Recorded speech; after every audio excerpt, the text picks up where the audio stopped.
Kia ora.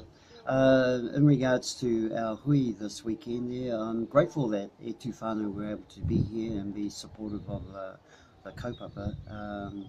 Mainly because I think there needs to, its place is going to be helping to mould and change the culture of what normally happens in mainstream rugby league, and especially with after the matches.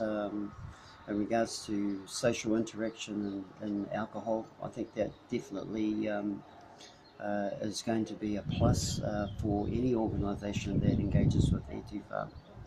But I guess the other thing is the deepness that it goes into in regards to bringing back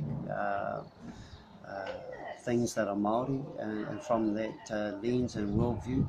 especially with understanding ourselves, our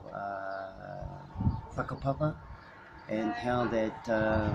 we have that model to follow and all the goodness that it brings for us, and that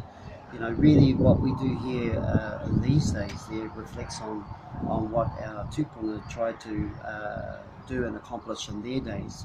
And so, if we, my view is, if we, let's just say, take alcohol for instance, if we decide to partake of that and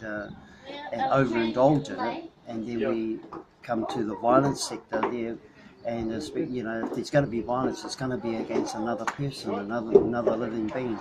Therefore, when we do that and we choose to participate in that activity, we're actually we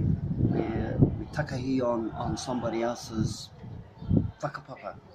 and that's my view.